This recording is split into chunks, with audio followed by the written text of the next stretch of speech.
Alright, so the other thing we're going to do today is it is time to start plants. We are at week 12 on our week 12 before our last frost date, which means we can get some things started so that by the time we hit our last frost date we can plant them in the ground and they're already going to be nice, beautiful plants.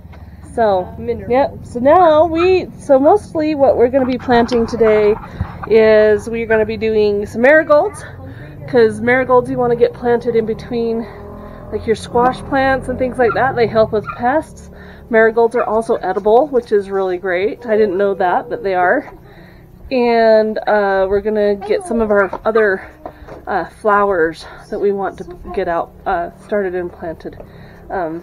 So things like columbines and dahlias and straw flowers and things like that that I've been wanting to grow but haven't had much success by just planting them into ground.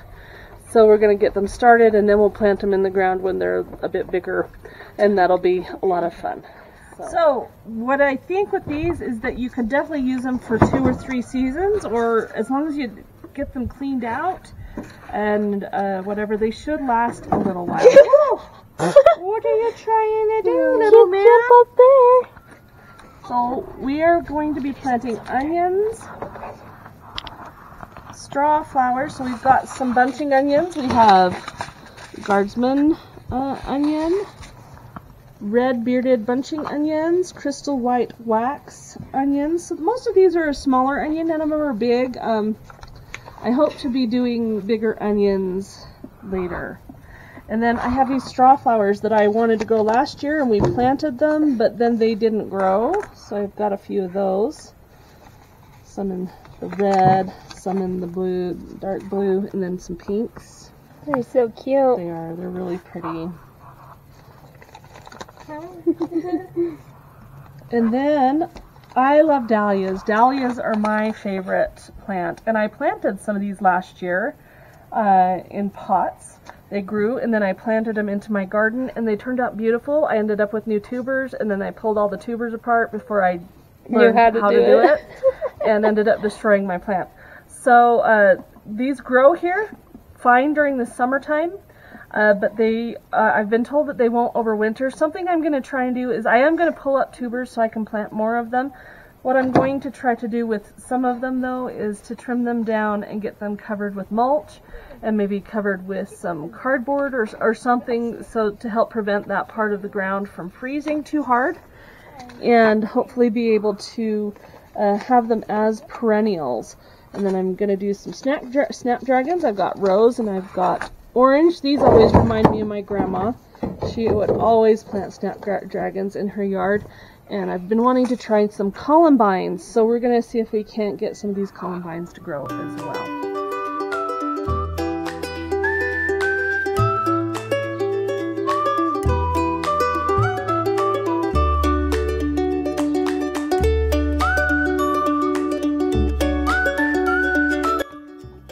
And when we get them filled, we can put them in the green tray. The green tray acts as the bottom that connects to the top and also as a reservoir because there are holes, so they can drain, but it can also wick up moisture if we have excess.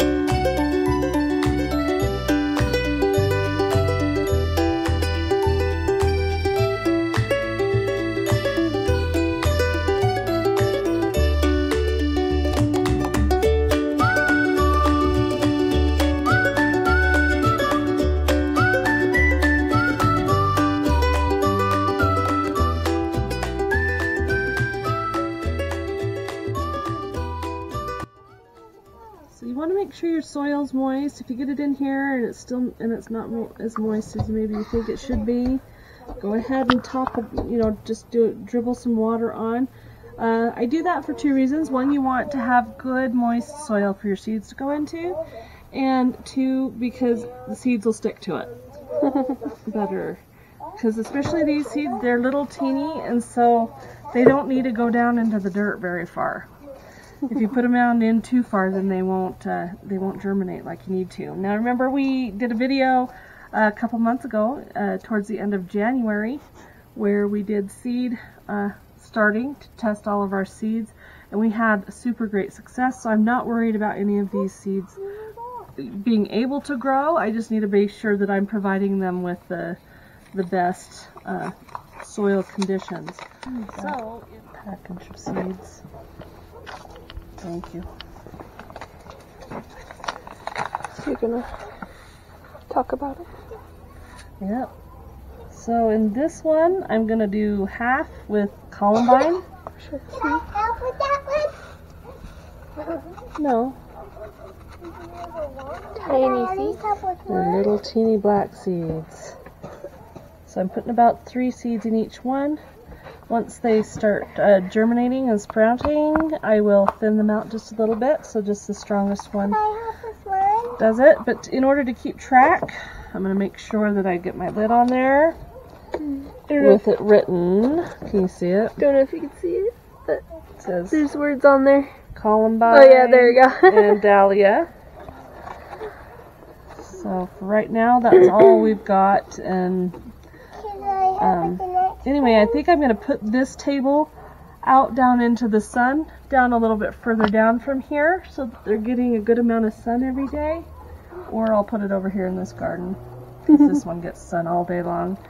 And then at nighttime, I have to make a decision if I'm just going to cover them, or if I'm going to like bring them into the house. If I don't have to do that, I would really rather not bring them into the house. So in the meantime, I love this dahlia mix because on one plant you get all sorts of different colors, and it really did work out that way. It was really cool. Now these seeds are a little bit different. They're bigger. They're long. I'm gonna probably end up planting the rest of those. But like I said, my hope is to be able to propagate the tubers, because this ends up being a tuber plant. You can do tubers and you can do seeds. So it's a neat plant that way to be able to do both. Yep, Georgie's under us. Could I help with the next one? Yeah, you can help me with some seeds. I'm just going to do this one first. There are plenty of seeds to plant. Didn't bury those up. Alright, so we're going to go ahead and plant all these other plants, and we'll keep you posted on how they start growing over the next several weeks till we get to our last frost date, which is it's like the 3rd day of June.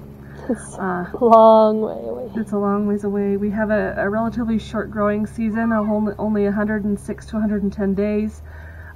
So that's why I got to get started about now. And so wish us luck on all of this.